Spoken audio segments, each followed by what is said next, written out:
The sound of plastic scraping against my door frame at 11:30 at night wasn't how I expected my Tuesday to end. My cousin Melissa Hartwell stood in the hallway of my apartment building, trying to force a fully inflated queen-sized air mattress through my door while shouting that family doesn't pay rent. I stood there in my pajamas, holding a mug of chamomile tea, watching this 37-year-old woman wrestle with an Intex Deluxe Comfort Plush elevated airbed like she was trying to birth a vinyl whale. My name is Daniel Foster, and I work as a financial analyst in downtown Seattle. I moved into my one-bedroom apartment in the Greenwood district specifically because it was far enough from my extended family to avoid surprise visits.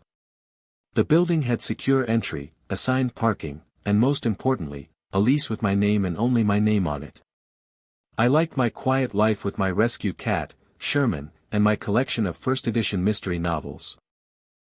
Melissa was what you might call the family wild card. She'd been through 6 careers in 4 years, each time declaring she'd found her true calling before quitting dramatically within months. Most recently, she'd appointed herself a wellness influencer despite having exactly 83 Instagram followers, most of whom were family members she'd guilt-tripped into following her.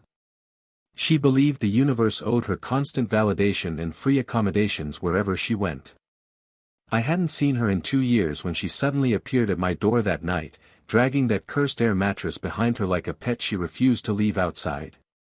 She announced she was staying for an indefinite period while she pursued her latest venture, something about becoming a professional apartment stager despite having 0 experience in real estate or interior design. When I asked why she hadn't called first, she said spontaneity was part of her new lifestyle brand. The real trouble started when she began listing her requirements for my apartment. She needed my bedroom because the energy flow was better for her morning affirmations.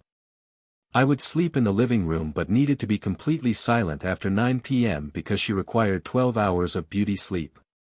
My cat would need to stay in the bathroom because she claimed to have developed a spiritual allergy to pet dander.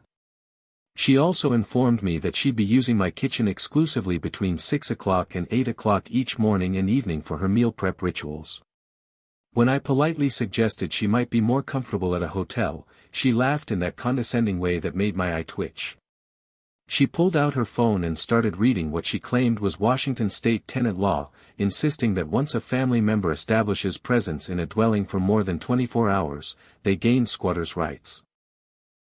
She was completely making this up, but she delivered it with such confidence that for a moment, I almost believed her. Things escalated when she started moving my belongings to make room for her stuff. She pushed my coffee table against the wall, claiming it blocked the chi flow from the window. She unplugged my television because the electromagnetic waves interfered with her chakras. When I protested, she accused me of toxic masculinity and threatened to post about my lack of family values on the neighborhood Facebook group. The situation reached peak absurdity around midnight when she decided the air mattress needed to be positioned in my bedroom immediately. She claimed sleeping on it in the living room would give her spiritual scoliosis. She grabbed one end of the still inflated mattress and started ramming it against my bedroom door frame, each impact making a sound like someone punching a pool float. The neighbors started opening their doors to see what was happening. I tried reasoning with her, explaining that the mattress was clearly too wide for the door and suggesting we deflate it first. She accused me of sabotaging her comfort and said deflating it would release the positive ions she charged it with during her last meditation retreat in Sedona, which I later learned was actually just a weekend at a Days Inn near the airport. At 12:45 a.m., she made her fatal mistake. Frustrated that I wouldn't help her defy the laws of physics, she called 911 and reported that I was holding her hostage by not allowing her to access sleeping accommodations. She actually used the word hostage to the dispatcher. She put the call on speaker, presumably thinking it would intimidate me into compliance.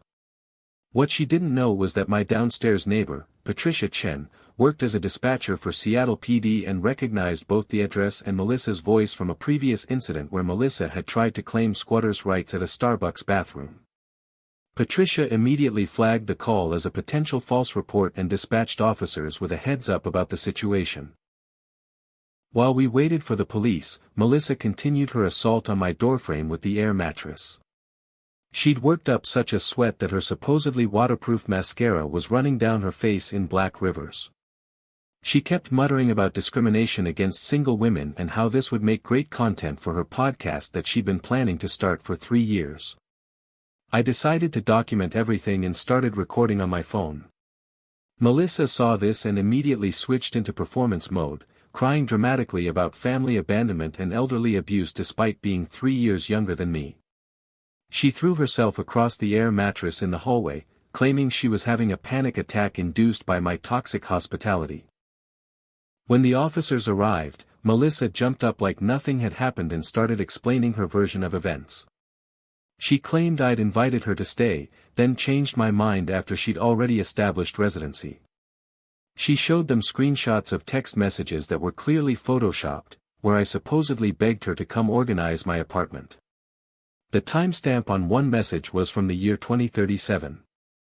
Officer Rebecca Morrison, who'd responded to the call, asked Melissa for identification and proof of residency at my address. Melissa confidently handed over a utility bill that she'd apparently created in Microsoft Word and printed at a Kinko's. It had my address but her name, and the utility company was listed as Seattle Power and Electric Light Company Incorporated LLC, which doesn't exist. The officers then asked me for my side of the story. I showed them my lease, my driver's license, and the security footage from my Ring doorbell showing Melissa arriving uninvited with her air mattress 45 minutes earlier. I also showed them the text message I'd sent her 6 months ago, explicitly telling her she couldn't stay with me when she'd hinted about visiting. Melissa's story began falling apart faster than a cheap tent in a windstorm. She claimed the security footage was deepfaked using AI technology. She accused Officer Morrison of being in on a conspiracy to deny her housing rights. She even suggested that I'd hired actors to play police officers, which was particularly absurd since we were standing in a public hallway with multiple neighbors watching. The turning point came when Melissa, in her desperation, grabbed the air mattress and tried to make a run for my apartment while the officers were reviewing my documentation. She got about 3 feet before the mattress wedged in the hallway, and she bounced off it like a pinball. Officer Morrison informed her that she was now being detained for disorderly conduct and filing a false police report. As they placed her in handcuffs, Melissa screamed that she was a sovereign citizen and they had no authority over her. She demanded to speak to the manager of the Seattle Police Department. She threatened to sue everyone present, including my elderly neighbor, Mrs. Peterson, who'd come out in her bathrobe to watch the spectacle.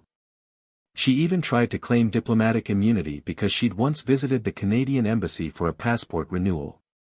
The next morning, I received a call from the prosecutor's office. Melissa had been charged with filing a false police report, criminal trespassing, and disorderly conduct. The prosecutor mentioned that this wasn't her first offense, as she'd previously been arrested for trying to commandeer someone's Airbnb by claiming she was a housing inspector. At her arraignment 3 days later, Melissa represented herself and tried to argue that air mattresses were considered emergency housing under international maritime law. The judge, clearly exhausted by her nonsense, set bail at $5,000 and ordered her to stay at least 500 feet away from my apartment building. Unable to make bail immediately, Melissa spent 4 days in jail before her mother finally paid it. During those 4 days, she apparently tried to claim her cell was an illegal sublet and demanded reduced rent from the corrections officers. She also attempted to redecorate her cell using toilet paper origami, claiming it was part of her portfolio for her apartment staging business. The trial took place 6 weeks later. Melissa showed up wearing what she called a power suit, but was actually just a velour tracksuit with shoulder pads she'd safety pinned inside. She continued to represent herself and spent 40 minutes cross-examining me about whether I'd ever verbally promised her anything during family dinners. The prosecutor had to repeatedly object to her questions about my astrological sign and whether Mercury was in retrograde during our last conversation. The jury deliberated for exactly 17 minutes. Melissa was found guilty on all charges. The judge sentenced her to 6 months probation, 200 hours of community service, specifically at a homeless shelter to learn about actual housing insecurity, and ordered her to pay me $3,000 in restitution for the damage her air mattress had done to my door frame and walls during her ramming attempt. But the best part came when the judge added one final condition to her sentence. Melissa was required to attend a critical thinking course at the community college, specifically focused on understanding legal versus fictional concepts. She actually gasped when the judge said this, claiming it was a violation of her creative expression rights. As the bailiff led her away to process her paperwork, Melissa shouted that she was going to report this to the International Court of Justice. The judge, without looking up from his papers, simply said the fine was now $4,000 for contempt of court. Melissa's jaw dropped, and for the first time in her life, she had absolutely nothing to say.